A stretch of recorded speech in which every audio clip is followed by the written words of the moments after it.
I, 66-year-old female, have 2 children, Benjamin, 36-year-old male, and Jack, 33-year-old male. Jack is in a good place in his life. He has a good job with a senior position in his industry, a long-term fiancée, a wide circle of friends, and while they're still renting, they're both currently saving for a house deposit. Benji, on the other hand, despite being the oldest, has not done as well in life. Benji has never had a girlfriend or a boyfriend and has no friends that he visits. He did give university a try but left both times in his first year due to anxiety. Today he chooses not to work. Benji and I have been living alone together for the last 6 years now, and I support him financially. I know that the situation is not ideal.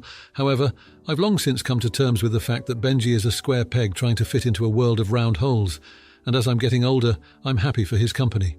It's an arrangement that suits us both. I'm starting to get on in years, and recently my thoughts have turned to my children and what they will do after I'm gone.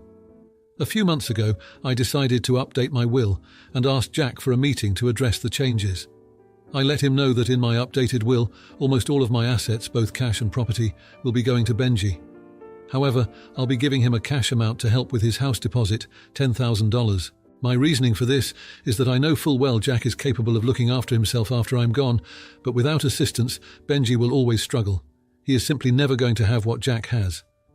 Jack did not take kindly to the news.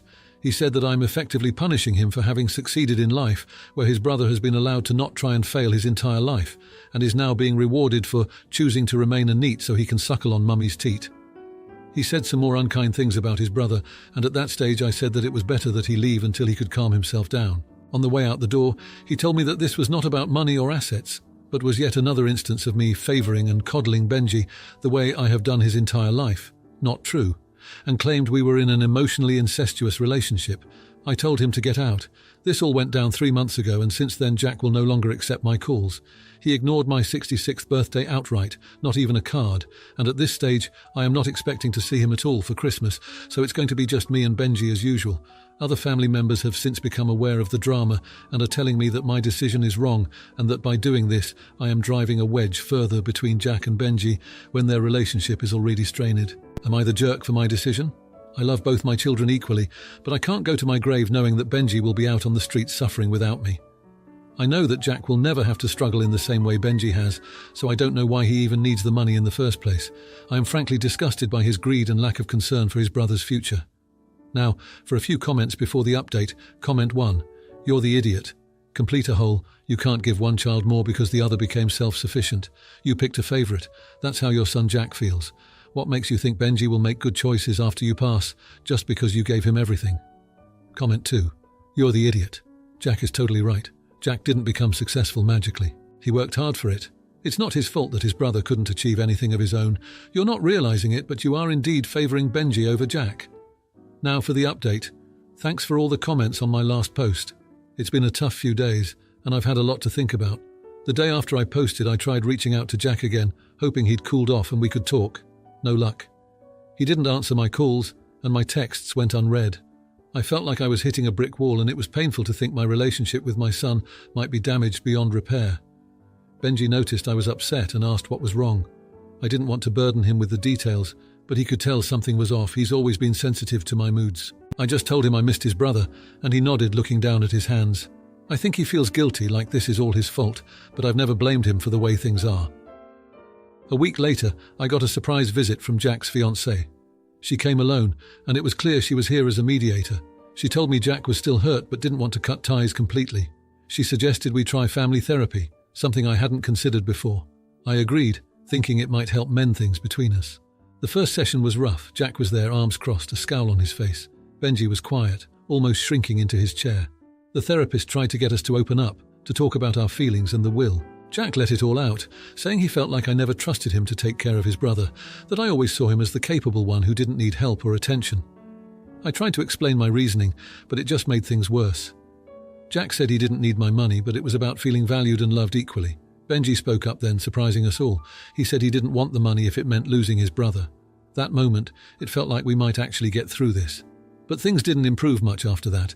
We had a few more sessions, and while the shouting lessened, the tension remained. Jack was polite but distant, and Benji was trying too hard to make things right, offering to move out, get a job, anything to fix the family. Then 2 days ago I got a call from Jack. He said he'd been doing a lot of thinking and had come to a decision. He was going to move away, take a job offer in another state. He said it wasn't just about the will anymore, but about needing space to build his own life without the family drama. I was devastated. I tried to talk him out of it, but his mind was made up. He said he'd keep in touch, but I could hear in his voice that things would never be the same. He was pulling away, and there was nothing I could do to stop it. Benji was heartbroken when I told him. He blamed himself, saying if he'd just been more like Jack, none of this would have happened. I tried to comfort him, but my own heart was aching too much to be much help. Yesterday, Jack came by to say goodbye. It was the most civil we'd been in months. He hugged Benji, who was trying so hard not to cry, and then he hugged me. He whispered that he loved me, but he needed to do this for himself. I watched him drive away, and it felt like a piece of my heart was leaving with him. Now it's just me and Benji again, and the house feels emptier than ever. I keep thinking about what I could have done differently, how I could have prevented all this. But in the end, I know my sons are their own people, with their own paths to follow. I'm left with the sad resolution that sometimes, despite our best intentions, we can't keep our loved ones close. We can only love them and hope they find their way back to us in the end. It's a hard lesson to learn, and one I never wanted to face. But here I am facing it head-on, with only memories and what-ifs to keep me company. Now for the comments. Comment 1. Hey there, I can see you're in a tough spot, but have you considered setting up a trust for Benjamin with conditions that might encourage him to seek independence? It might be a good middle ground. Also, have you thought about how this might affect your relationship with Jack in the long run? Comment 2. It sounds like a difficult situation. Maybe you could look into a mediator to help facilitate a conversation between you and Jack. It's important to address his feelings and the family dynamics before it's too late. Sometimes an outside perspective can really help clear the air. Now, for the next story. I, 31-year-old female, am married to James, 35-year-old male, and we have a 3.5-year-old son together. James also has 2 children, Grace, 13-year-old female, and Luke, 14-year-old male, with his ex-wife Sharon, 36-year-old female. Sharon and James have been divorced for 12 years, and ever since Sharon has been in a string of relationships and had 4 additional children who are ages 10 and under. She is currently married and has 3 stepchildren who are 7 and under. James has always been willing to help Sharon out if needed, so the kids can see them getting along and so they know he always does his best for them and their mum. But now he wants me to go a step further than he ever has, and he wants me to babysit all of Sharon's kids, since I'm a stay-at-home mum technically. But I do run my own online business to earn money, and am able to do that around everything else in my life. He said Sharon is struggling to find childcare for all the children she has, and her husband is a bit of a deadbeat. I found out after that Grace asked her dad to help out because she was worried about her mum. I told James that was too much for me. He said he would help where he could and I wouldn't need to worry about the money side because he would take care of it. I told him that's a lot though, and honestly too overwhelming for me. He was frustrated with me, and I told him I didn't appreciate the pressure he was putting on me. Later, Sharon calls and tells me she wants to start dropping off the kids after Christmas. I told her I hadn't agreed. She told me James had told her I would do it. She then told me that I should be willing to help out, and it would win the kids over, Grace and Luke, to me and maybe even to my son, their half-brother. I told James he had no right to promise anything on my behalf. He told me he believed I would be on board, and he was surprised I was so against it when I never had a problem with him helping. Then he asked me to give him a reason that couldn't be helped with getting someone in to help me take care of the kids. I told him he can just pay for people then, if he's so determined, but I won't be babysitting. I also told him we need marriage counselling because of this. Also, and this might be meaningless but I feel I should confess it here, another reason I am unwilling, even if it wasn't so much hard work, is the fact Grace and Luke have never shown an interest in my son. But they're half-siblings from their mum and step-siblings from her. It's totally different. I think it's because they consider all of them, even the steps, their mum's kids. But with my son, he's mine, and not as much their dad's. They are not fond of me or of their mum's husband. It's something I have been working on. But I admit the idea of having all the kids, and as my son gets a bit older, him watching his 2 siblings treat their other siblings so much better, makes me say no anyway. Anyway, Sharon is calling me and butt and saying I am not thinking of my stepkids. James thinks I should have been willing to work with him to figure out a compromise.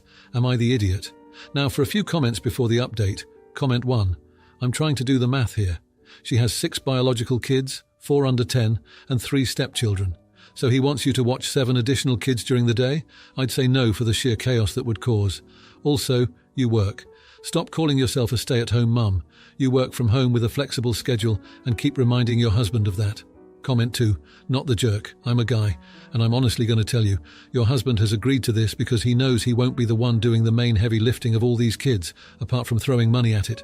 He will only do the absolute bare minimum of anything to do with all those kids. I guarantee you. Now for the update. So it's been a crazy couple of weeks since my last post. I never expected things to turn out the way they did, but here we are.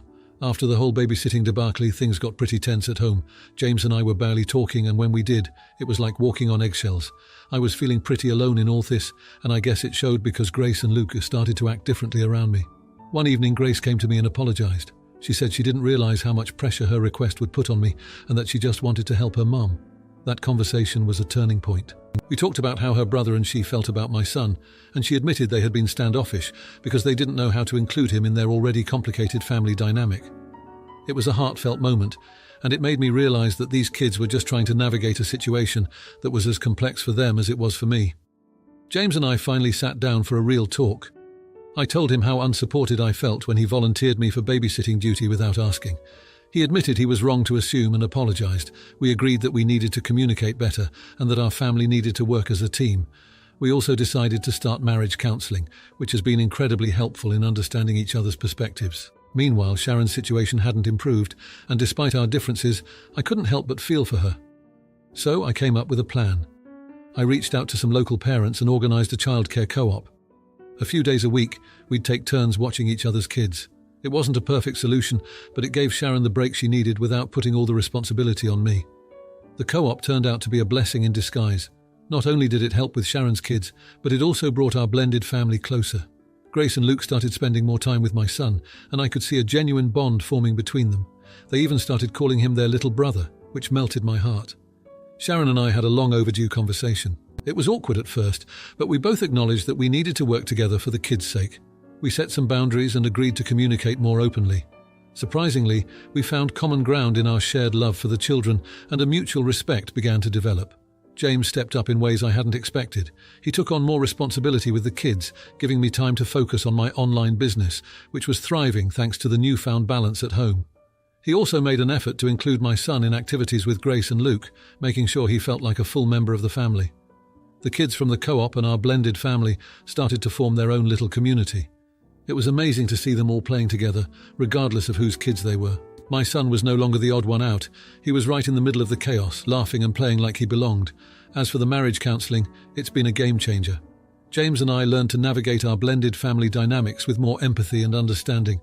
We're not perfect, but we're a team now, and that's made all the difference. In the end, what seemed like an impossible situation turned out to be an opportunity for growth. Our family isn't just surviving, we're thriving. And while I can't say what the future holds, I know we'll face it together as a united, if unconventional, family. Now for the comments. Comment 1. Oh boy, this takes me back. My ex used to volunteer me for his family events without asking. It's super frustrating. You're not a mind reader and he shouldn't assume you're available. Good on you for standing your ground and pushing for counselling.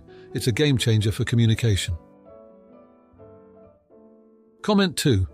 Have you thought about setting up a family calendar? It might help prevent these mix-ups in the future. Everyone can add their commitments and nothing gets promised without everyone's agreement. Plus, it's a visual reminder for James that your time is valuable too. Now, for the next story. My younger brother, who is 22 years old, developed a neurological disorder in his teens. When he reached adulthood, he became my responsibility. He seems just like everyone else, but he needs supervision, and it would be very difficult for him to live alone. My husband knew this when we started dating. I've told him a billion times that my brother will always be my priority. He understood. My husband and my brother's relationship has been decent. My brother doesn't care for him much, and my husband treated him kindly. Like I said, he was quite understanding. Things started to change a couple of months ago. He's not mean, but he has become distant. I asked him if everything was all right, and he asked me if my brother would ever move out. I told him the truth, most likely no. Of course, we don't know what the future may hold, but my brother still needs me at this moment in time. My husband didn't push it. The other day, my husband came home with a few of his co-workers. I was given no warning. I tried calling my brother so he wouldn't be overwhelmed when he came home from his job, but his phone was dead. So when he did come home, he was extremely overwhelmed, and I had to take him on a walk. My husband called me several times while we were out on this walk, but I didn't answer. Honestly, I was a little annoyed, but mostly I was busy with my brother. We went home eventually, and his co-workers had left, thankfully. I was just going to let it go, but my husband yelled at me for embarrassing him in front of his co-workers. I asked him what he meant by that, and he explained that I had a bad attitude with everyone and was very inhospitable. He said I didn't act like his wife, and one of his co-workers made fun of my husband for marrying a poor excuse of a woman. Edit. By this, he meant cook for them and entertain them. Keep in mind, had he given me a warning, I would have done so with no complaints. But was I supposed to read his mind? I told him to snap out of it and he should know better. My husband rolled his eyes and told me that I only have my brother in my head and that he's just a second thought. He then called my brother the R slur. This made me extremely angry, so I told him that there's no use getting mad at me. He married me knowing that he'll always be second. He called me insufferable before leaving. Now he's with his mum, and she yelled at me for coddling my brother and neglecting my husband. I'm curious and need to let off steam. Am I the idiot? Edit. Just in case anyone gets the wrong idea, my husband isn't involved in my brother's care, like at all. Not even financially. I wouldn't put that burden on him. He did go to a few therapy sessions just to understand my brother's disability, but that's it. Now for a few comments before the update. Comment 1. So your brother can work independently but not live independently. What will happen if you pass before him or get sick? Did you never go on holiday? Do you see children in your future? But most importantly, does your brother really need you, or have you created an unnecessary codependency that actually hampers his chance at independence?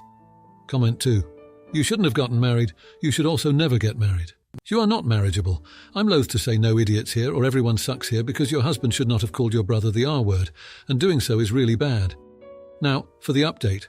So, it's been 3 days since my last post, and let me tell you, it's been a ride. After my husband stormed out and went to his mum's place, I was left to simmer in a mix of anger and confusion. I mean, I knew things were tense, but I didn't expect them to blow up like that. The first night was the hardest. I couldn't sleep, kept replaying the argument in my head, and my brother could sense something was off. He kept asking if everything was okay, and I did my best to reassure him, but I'm pretty sure he didn't buy it. I felt guilty for bringing that kind of energy into our home. The next morning I woke up to a text from my husband. He wanted to talk. I agreed, but I was adamant about doing it in a neutral place. We met at a nearby park, a place where we'd had picnics and good memories. It felt like the right spot to clear the air.